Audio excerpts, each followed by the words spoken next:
Hi, I'm Liz Thompson, 27 years old. Been married for 5 years with my husband James, who's 30. We have a little boy named Jack. He's 4. I used to work full-time, but now I'm part-time at the same job. James won me over with his determination, and that's how we ended up together. When James and I were dating, he was really sweet, but after we got married, he became controlling, like he thought he didn't need to make an effort anymore. He's super lenient with his younger sister, Jennifer, who's almost 20. Even though there's a big age gap, he spoils her rotten. Before we got married, I got along fine with her, but things changed.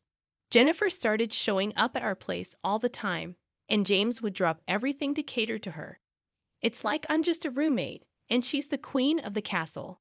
She never brings anything when she comes over and acts like it's totally normal to ignore me.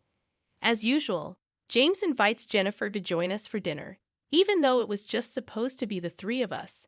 She accepts without hesitation, saying that's why she came. I quietly remind James that there's only enough food for 3, but he insists I give my portion to Jennifer since she's here. He even suggests I should always prepare extra in case she shows up unexpectedly.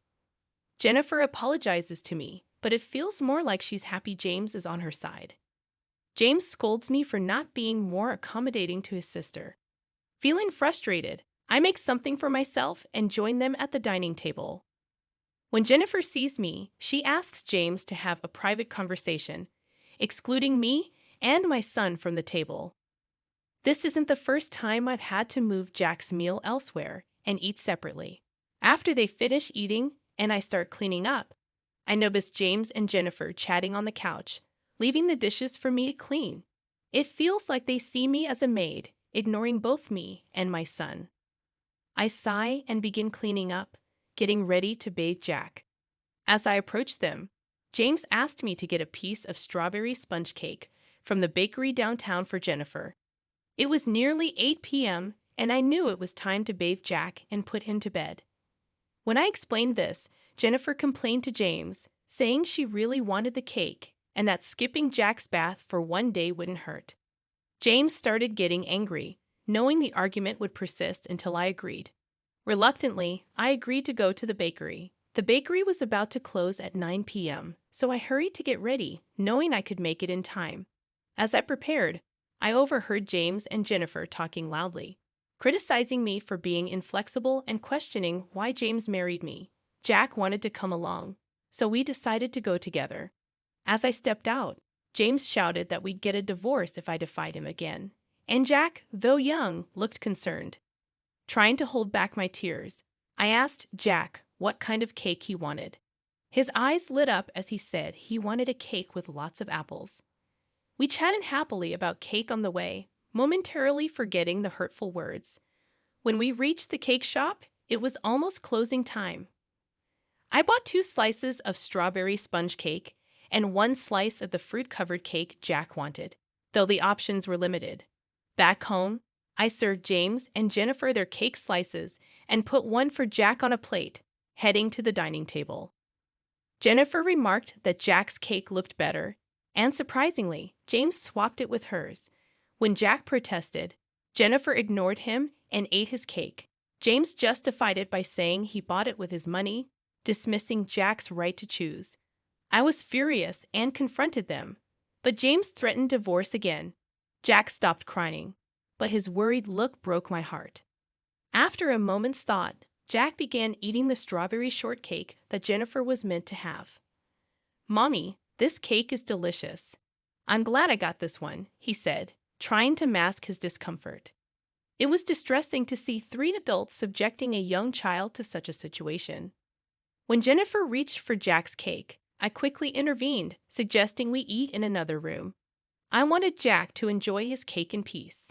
James protested, saying it was fine for Jennifer to have a bite, but I ignored him and took Jack to the other room. There, watching Jack savor his cake, I felt a sense of relief.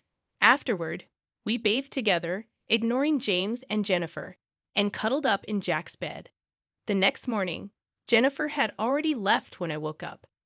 As I prepared breakfast, I heard Jack crying and found his porcelain piggy bank A gift from my father, broken with the money missing. Jack always said goodnight to it, as he did last night. I suspected James knew something about it. And when I asked, he admitted Jennifer broke it for money without remorse. As I comforted Jack, tears streamed down my face. It was heartbreaking to see James prioritize Jennifer over Jack's well-being. His callousness pierced me, and the mix of sadness and anger engulfed me. James, unmoved by our tears, complained about feeling gloomy in the morning, leaving me shattered. I couldn't hold back my frustration any longer and confronted James. Don't you see how wrong this is, making Jack cry like this? It was the first time I spoke out in anger.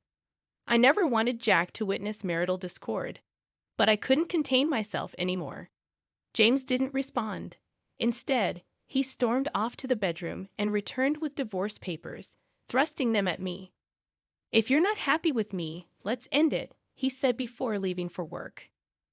Jack had never cried over anything involving James and Jennifer before, but since last night, he had been inconsolable. I, too, had reached my breaking point. "Jack, let's take a break today and skip daycare, okay?" I suggested. Jack cheered, thrilled at the idea of spending the day with me. "Mommy's the daycare teacher today, right?" he said, his face beaming as he nestled on my lap, looking up at me with pure joy. I marveled at how much patience a young child like Jack must have. So we made a pact to spend the day playing to our heart's content, releasing all that bottled-up patience. I knew taking the day off work would be inconvenient, but I believed it was the best thing for Jack. After explaining the situation, I managed to get some time off. We spent the morning at the park, playing until we were exhausted, then returned home for lunch. Jack seemed unusually tired and cuddled up to me like a little baby, falling asleep on my lap. Normally, he naps on the couch alone, but today he wanted to be close to me. Instead of doing housework during his nap, I decided to cherish this special moment, finding solace in watching Jack sleep peacefully. Suddenly, I heard the front door unlock, much too early for my husband James to be returning. Instinctively, I grabbed a nearby bag and swiftly hid in the bedroom closet, holding Jack close. As I listened intently, I recognized the familiar voice of the intruder. It was Jennifer. She seemed to be searching for something, muttering in frustration. Why does she have a key? What is she looking for? I wondered anxiously. Peeking out from the closet, I observed Jennifer's movements and listened to her murmurs. After rummaging through various items, she made a phone call, expressing her inability to find whatever she was searching for. Mentioning bro, presumably James, she eventually left, locking the door behind her. The mystery of what Jennifer and James were seeking lingered in my mind. I carefully laid sleeping Jack on the bed and tried to make sense of what had transpired. Perhaps James and Jennifer were searching for something belonging to me, but I couldn't fathom what it could be. The whole situation left me feeling like James was a stranger, filling me with fear. Hastily, I packed Jack's things into the bag I had grabbed earlier. Just as I finished, Jack stirred awake. "Jack, let's go to Grandpa's house," I said, taking his sleepy hand. We hurried to the station and caught the train to my parents' home, just 2 stops away. Arriving unannounced, my parents were surprised to see us. Once Jack was home, he happily engaged with our family dog, bringing a sense of normalcy to the unexpected visit. As we discussed what had happened with my parents, I shared my feelings of fear and explained the situation. I speculated that Jennifer might have been searching for my banking card from my single days, and my parents agreed it was a possibility. You see, I used to run a successful online shop for handmade goods back then, which later expanded with the help of my friends in the same business. Even after getting married and having Jack, I continued to manage the business part-time from home, with my friends overseeing its day-to-day operations. Surprisingly, I hadn't told my husband that I'm still the president of the company, although he knows about my previous success in starting a business when I was single. I'm still employed at my company, but I've kept it hidden from my husband. He believes I've stepped down from my role as president and now work part-time. There's a reason for my secrecy. After we decided to marry, I learned he spends his entire salary with no savings. He expected me to quit and become a full-time homemaker, offering only $300 for groceries. I couldn't agree to this. After heated discussions, we compromised on me working part-time. But that wasn't all. He had me sign a legal document, limiting my claims to marital assets, making me feel financially trapped. Even after our child was born, I only received money for groceries, while I covered clothing and daycare expenses. My compliance may have led him to believe I still have savings from my single days, explaining why they're searching for my old banking card. Furthermore, I've been quietly saving for our child by diverting a portion of my salary to a separate account. It's clear they're after the banking card for financial reasons. There's no other reason for those siblings to be searching, but I'm cautious with my valuables, like my banking card, so even if Jennifer or my husband search, they won't find anything. The bigger issue is Jennifer having a key and unrestricted access to our home, a situation my husband seems fine with. My father suggested keeping my banking card at our family home, so I followed his advice and secured it in our family safe. However, he raised another concern. Why is he so desperate for money? While discussing this with my parents, Jack approached us tearfully, admitting he had broken the piggy bank from my father and failed to save money in it as promised.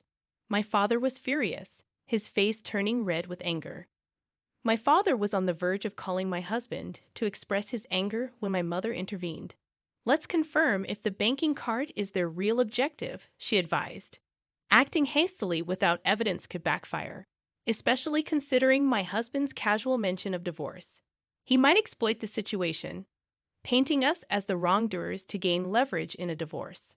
So we decided to record their conversation to uncover their true intentions and consulted our family lawyer, a longtime friend of my father. Once home, I began preparing dinner as my husband arrived. I discreetly started recording on my phone, placing it face down. As expected, his first question was about the banking card's whereabouts.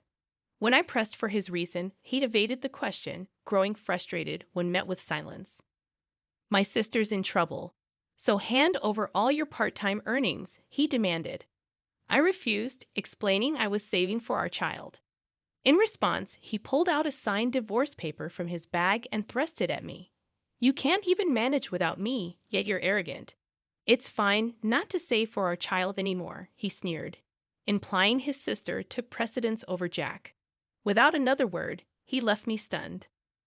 I halted my dinner preparations, stashed the divorce papers in the bag I'd readied earlier at my parents' house, and took Jack's hand, heading for the front door. If you leave now, don't bother coming back. I mean it, my husband warned. I don't want to return to a house where Jennifer can come and go freely, he added. With that, I left the familiar confines of our home. My husband bombarded me with calls and emails, all of which I ignored as I made my way to my parents' house. There, I played the recorded conversation for my parents and showed them the divorce papers my husband had handed me. They asked what I wanted to do. I admitted I'd reached my limit of patience and love, but Jack's well-being was my primary concern. My parents suggested divorce might spare Jack further emotional harm, but they also acknowledged the potential for new wounds. Lost in contemplation, Jack mentioned he was hungry, prompting my mother to whip up his favorite meal, hamburgers. She had anticipated our arrival and stocked up on ingredients accordingly, ready for us to return home at any moment. Tears streamed down my cheeks uncontrollably. I couldn't contain them. Jack's delighted reaction to the hamburger was heartwarming. I wish Grandma could make these every day, he beamed, sharing his joy with my mother. That's because each bite is filled with love, she responded tenderly. Then, Jack fed me a piece, insisting it was filled with love and urging me not to cry. It was too much. I cried even harder, seeing Jack's concern for me.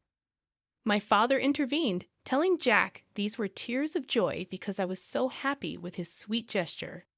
He explained it gently, shielding Jack from any worry. Then my mother hugged Jack, moved by his innocence. I glanced at my father, noticing his struggle to hold back tears, his emotions mirroring mine. When I remarked on the beauty of family, Jack surprised me. Dad says his family is just Jennifer, but my family is Grandma and everyone else, he said, drawing a contrast. My father agreed, emphasizing our bond. Then, with a playful gesture, he asked if we wanted to be a family forever, lifting our spirits with his humor. Reflecting on our joyful meal, I realized it had been too long since we had relaxed together like this. It was a moment of clarity. I needed to proceed with the divorce. I explained my decision to Jack slowly, fearing his reaction. Surprisingly, he seemed relieved, finding solace in staying with the family. Even our older dog, back at my parents' house, received a warm embrace from Jack, who declared him his little brother. With clarity and determination, I knew what had to be done next. It was time to take action. The next day, I made arrangements to meet with my father's friend's lawyer to discuss my situation and finalize my decision to divorce.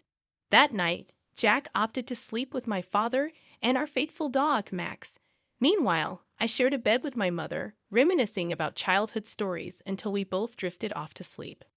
The following morning, I reluctantly powered on my phone to find an overwhelming number of missed calls and emails from James, over 200 in total. His messages oscillated between harsh criticisms and desperate pleas for forgiveness, leaving me unsure of his true intentions. With a heavy heart, I decided to switch off my phone once more. In the afternoon, my lawyer arrived, and we delved into the details of my situation, reaffirming my resolve to proceed with the divorce. After thorough discussions, we officially signed the necessary paperwork, and my lawyer assured me he would meet with James the following day. 2 days later, the lawyer returned to my parents' house, and I eagerly inquired about the outcome. To my surprise, it transpired that Jennifer had a severe shopping addiction and frequented male strip clubs, borrowing a substantial sum of money from loan sharks with James as her guarantor. Their plan was to utilize my savings to repay the debt.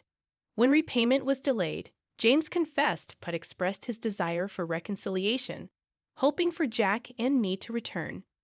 However, I remained steadfast in my decision to divorce, having already initiated the legal process. James, distraught, asked the lawyer if I could marry someone else. Despite his reluctance to let go, the lawyer affirmed my freedom to pursue future relationships.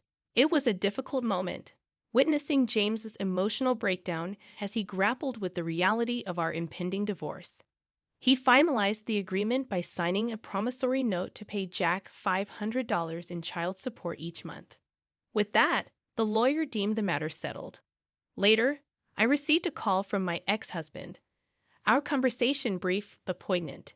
His once vibrant voice now sounded subdued, speaking with an air of calmness. It dawned on me that he may have believed financially binding me would deter me from seeking divorce, even if I grew to resent him.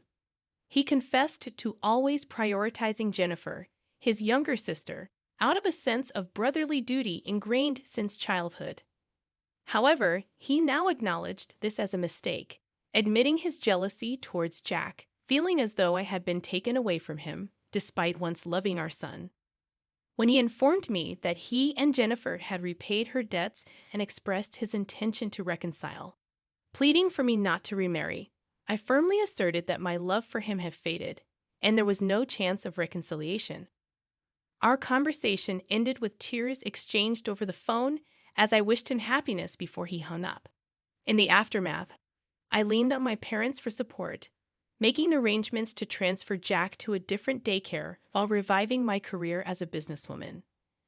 Unable to keep silent any longer, I disclosed everything to my in-laws, who were outraged by the betrayal and resolved to disown James and Jennifer. Now they lived together in a modest apartment, their once close sibling bond deteriorating under the strain of their circumstances.